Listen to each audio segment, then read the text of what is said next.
Shabbat Shalom. Mazel Tov again to Adam and your whole family. You are unbelievable as expected.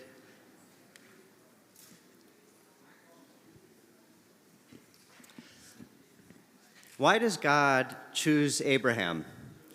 What was it about him that attracts God's attention? God calls out to our founding father of Judaism, Lech lecha me'artzecha u'mimoladetecha u'mibeit avicha el ha'aretz asher areka. Go forth from your native land and from your father's house to the land that I will show you.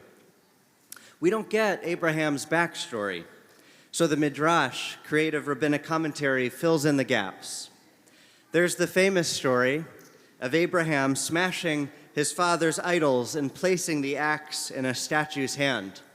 His father, Terach, walks into his shop and sees his shattered idols and says, "Abraham, what have you done?" And Abraham says, "I didn't do anything. Look, the idol did it." And Terach says, "You know the idol couldn't have done it." And Abraham says, "You know the idol couldn't have done it. So why worship it?"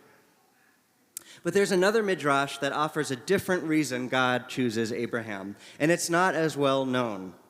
The story is that Abraham comes across this palace or tower, and no one really stops to look at it, but Abraham does.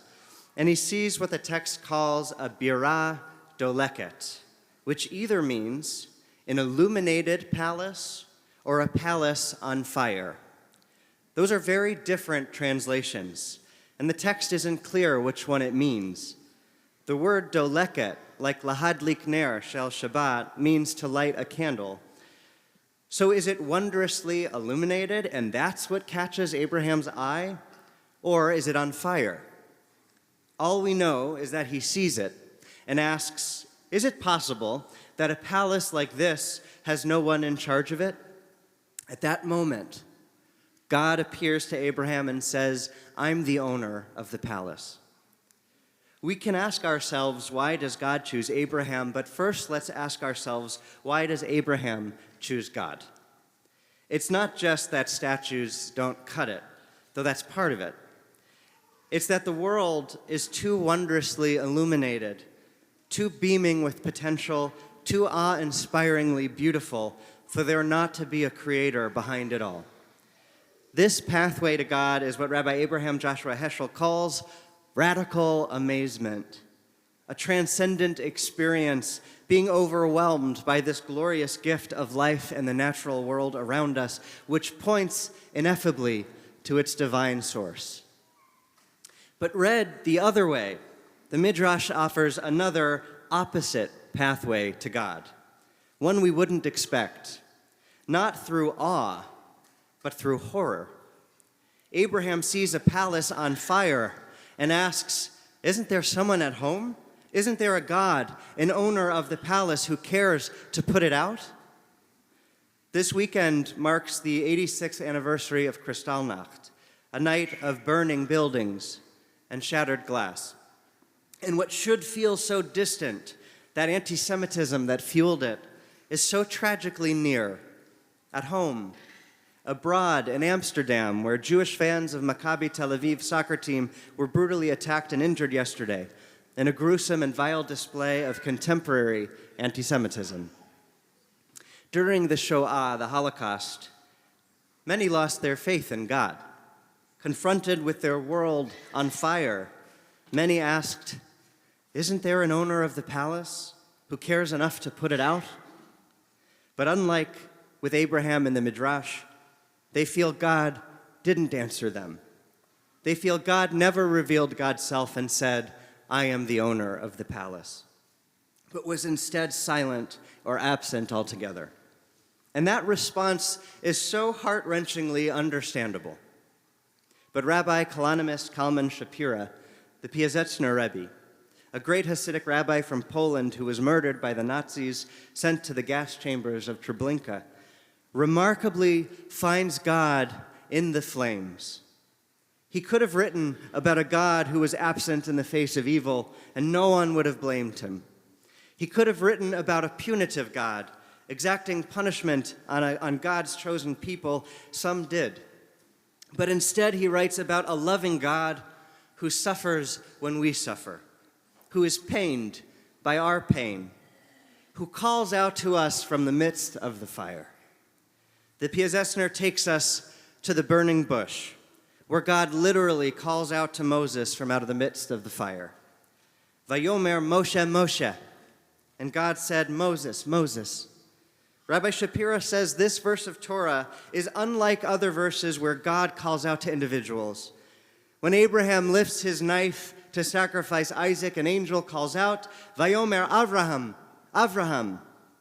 When an elderly Jacob prepares for his journey down to Egypt to finally reunite with his son Joseph, God calls out in a dream, Vayomer Yaakov, Yaakov.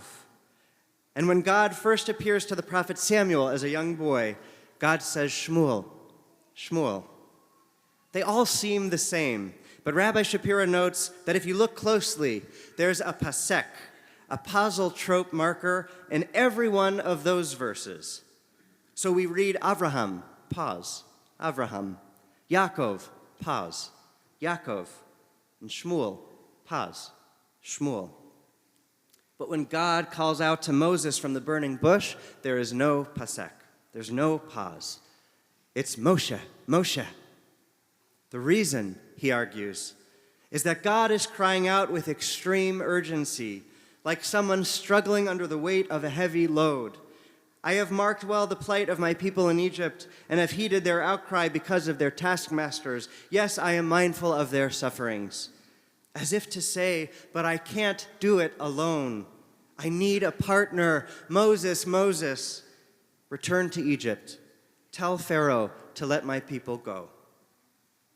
So the Midrash on Lech Lecha, that Abraham saw Birah HaDoleket, an illuminated palace, or a palace on fire, teaches us that God can be found in the overwhelming beauty of God's world, and that God calls out to us even in the midst of the ugliness, enlisting our partnership on a sacred mission, v'hiyeh bracha, to be a blessing, to be mamlechet kohanim v'goy kadosh, a kingdom of priests and a holy nation, to be or l'goyim, a light unto the nations.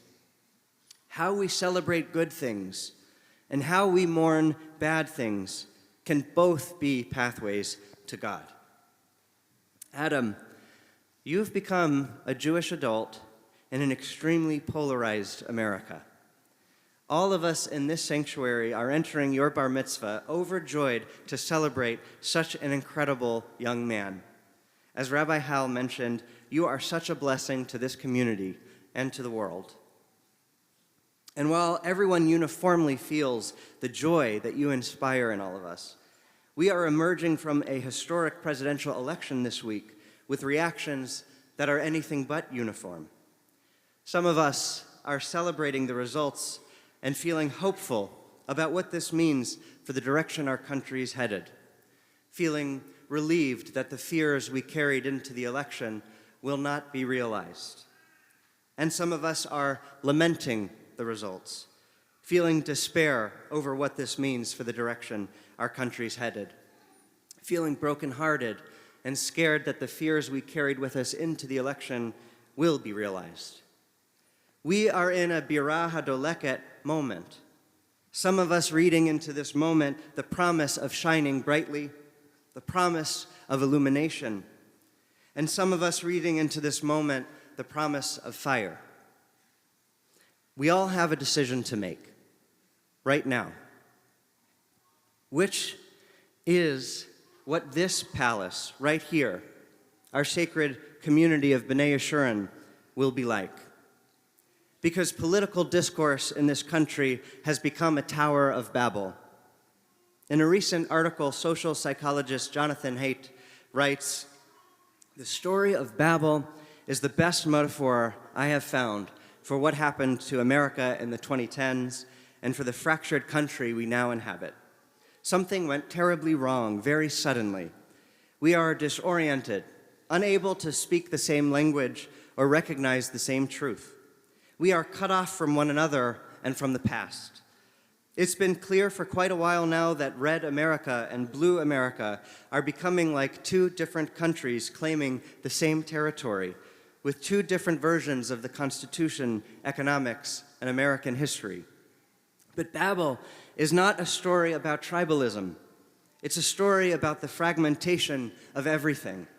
It's about the shattering of all that had seemed solid, the scattering of people who had been a community. It's a metaphor for what is happening not only between red and blue, but within the left and within the right, as well as within universities, companies, professional associations, museums, and even families. We can look at the same phenomenon and see two very different things. What is our pathway to God in this moment? First, I'd argue it's to recognize that some of us are celebrating and that some of us are despairing. And we ought to be sensitive to that as a sacred community that seeks to lift one another up. It's possible that when it comes to politics, we struggle to find a common shared language. But in another of Haidt's pieces, his book, The Righteous Mind, he argues that we all speak with the same tongue. Just like our tongues have receptors for 5 kinds of taste, sweet, sour, salty, bitter, and savory, our righteous minds, he argues, have taste buds of their own. And he identifies them as care, fairness, loyalty, authority, and sanctity. We're all committed to these values, every one of us. But what activates my fairness receptor might not be what activates yours. When we talk about the sanctity of family, that might mean something very different to conservatives than it does to liberals. But we have to resist the urge to accuse one another of eschewing sanctity altogether. We are too polarized to agree with one another. But we can choose to be more understanding. The statue, the idol, with the axe in its hand, the shattered glass of Kristallnacht. These are reminders of the shattering of all that seemed solid, the shattering of people who had been a community. But the conversation we choose to have in the coming days, weeks, months, and years, we can strive to illuminate the purple palace that is B'nai Yeshurun, and that is this country. It's a miracle that we share this sacred space together, despite political differences. That's sanctity. How we celebrate good things and how we mourn bad things can both be pathways to God. To those of us feeling hopeful, may the promise of this country continue to inspire us and fill us with radical amazement. To those of us feeling despair, may we hear God's call from amidst the flame, calling us to partnership in sacred work. To all of us, as a B'nai Yeshurun community, may we recognize that behind a confounded language is a shared moral palette that means good people can be divided by politics. And may we all celebrate the newest Jewish adult in our community whose bright light continues to illuminate and inspire us all. Shabbat Shalom.